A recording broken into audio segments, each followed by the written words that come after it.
Disclaimer: Lore Olympus is a retelling slash reimagining of the Greek story of Hades and Persephone. Therefore, their character chart placement is dependent on their actions in the webtoon and not on their history. Thank you.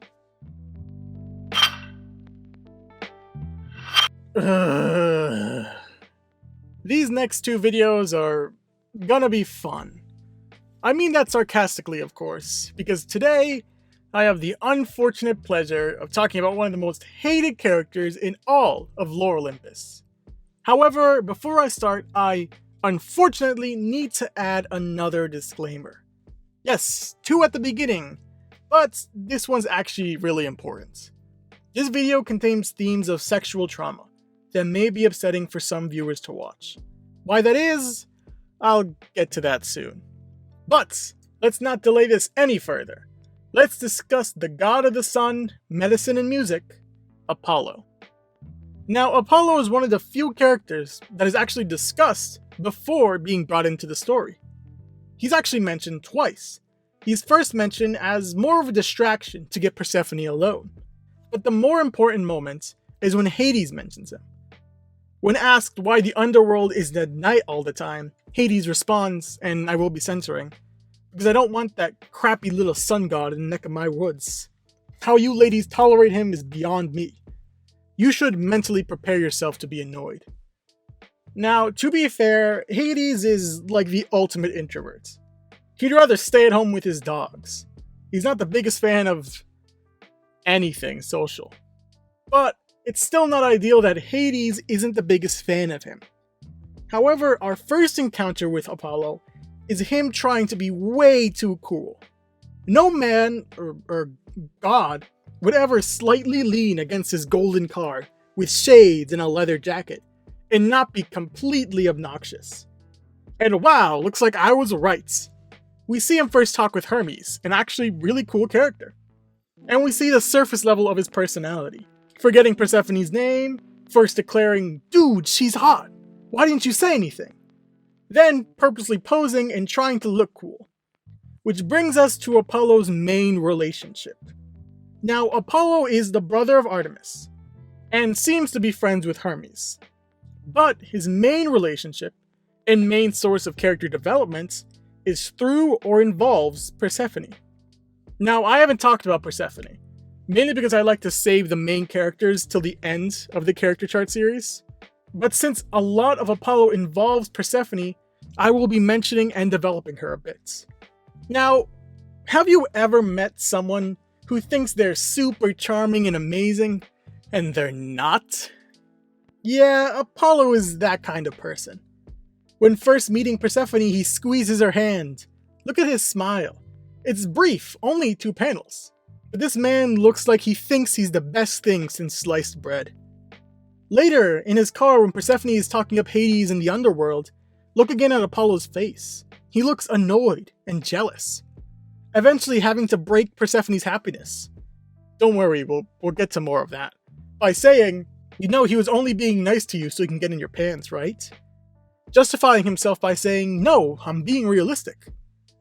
Apollo decides to cut into Persephone's story because he was jealous that she was more interested in Hades than himself.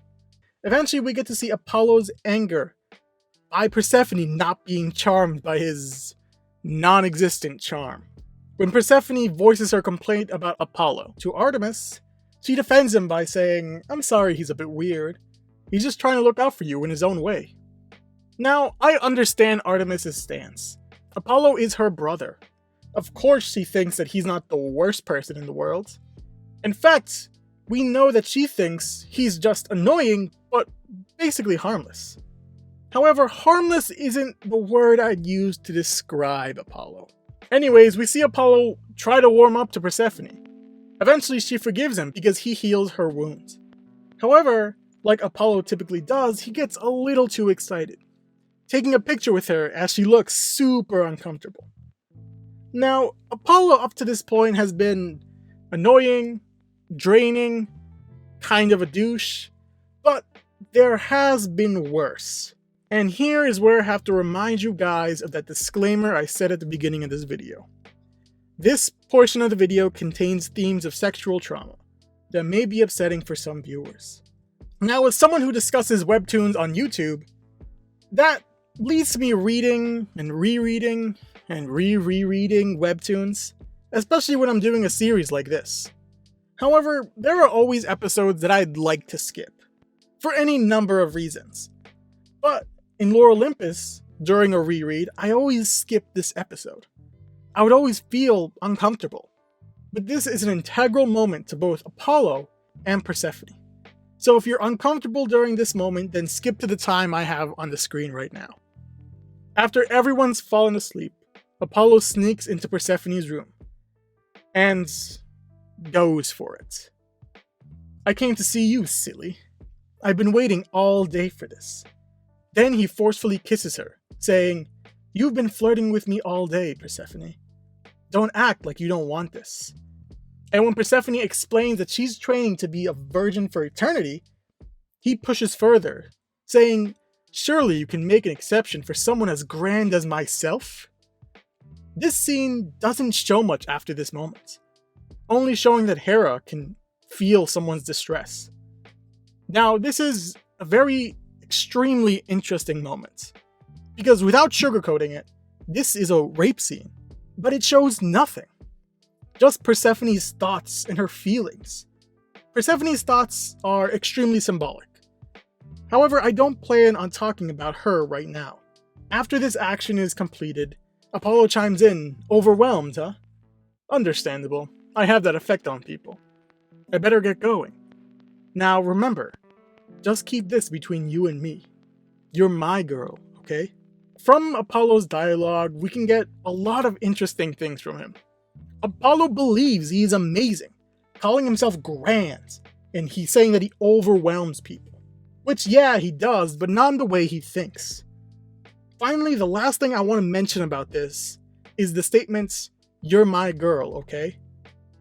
That wasn't a question. That wasn't asking for permission. That was a statement. That was a declaration. A claim. Apollo just claims Persephone without asking her. That kind of sums up Apollo. Doing things without permission. Thinking he's charming when he's really not. Thinking he's special when he's kind of the worst person. I try to stay neutral, so I can show you parts of characters that you might not have seen before.